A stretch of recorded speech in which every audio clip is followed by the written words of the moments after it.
Hello, welcome to Complete Chiropractic Healthcare on the website of Dr. Greg Arnold, www.pitchingdoc.com. Today we're going to be discussing what I call the more-less approach to helping pitchers stay healthy. October 22nd, 2015. You look below the date, there's a hyperlink to a PDF. So many people are familiar with the concept called less is more, and this is pretty much throughout many things that you want to talk about, but it's actually also true in baseball, except of saying less is more. I just call it the more-less approach. And we're going to be discussing two different approaches. The first one is what we call throw more, pitch less. And this is something I addressed a couple weeks ago in my fall ball fallacy newsletter. And it's the concept of why throwing less during the fall actually increases your risk of injury. And I have a video here you can go ahead and pull up. And the reason why more kids get hurt in the fall is not only because they're entering their 8th, ninth, and 10th month of baseball, but it's actually because they're throwing less between starts. And throwing is not about arm strength. This is what a lot of coaches still mistakenly tell their players, that you got to throw a lot to increase your arm strength. And that's not what it's about. It's about timing. And if we look at hitters, who takes hundreds of swings a week because they're not only trying to perfect their technique, but they're also trying to perfect the timing of their swing, namely how well they transfer the energy from their legs to their arms so they can hit the ball with maximum power.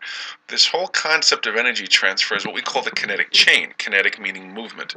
This is also seen in other rotational movements, such as with golfers, hockey players, tennis players. They all rotate to make contact, but it's all about how well do they transfer the energy from their legs through the trunk into their hands so that they make contact with maximum energy. And this is what throwing is all about. Throwing, again, it's not about arm strength.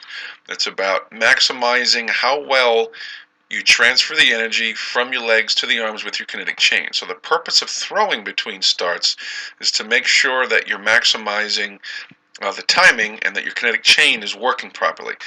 If you don't throw enough, your kinetic chain suffers, and that leads to poor energy transfer, increased arm stress, and possible injury. The second approach we're going to take is what we call train more and play less. And most of the kids that I work with, they play on travel teams, and many of them are playing 40, 50, even 60 games a year.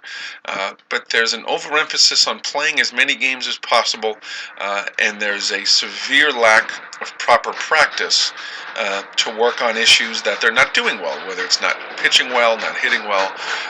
So what's the use of playing 60 games when they're constantly doing everything wrong, and these wrong issues aren't addressed? And what I would always try to talk to the coaches is, if more emphasis was placed on practicing between games, the quality of the play by the team, collectively and as individuals, would improve. So instead of playing 50 games a year, why not play 30 and then hold 20 practices, which would increase the quality of play, would lead each player to improve significantly because of the practice being done, and just lead to better overall development of the players. So if it's something that you're looking at doing, if you need to get work, if you're looking for the best resource for throwing drills, pitching mechanics, conditioning, this is something that I've put together in my video library. And if you go to my website and you go if you look at the top, you'll see Baseball Video Library. You click on this and it'll take you to this page. You can watch a 1-minute video on a description of the library. And again, basically we're covering throwing drills, long toss, exercises, conditioning, routines between pitching starts, what to do in the bullpen. And you can go in and click here to subscribe if it's something that would interest you. So when we're talking about this, and talking about conditioning and training and development, it's really also about having a proper routine. And this is something I covered in a previous newsletter, which I titled "The Best Thing Coaches Can Do for Their Pitchers" from August.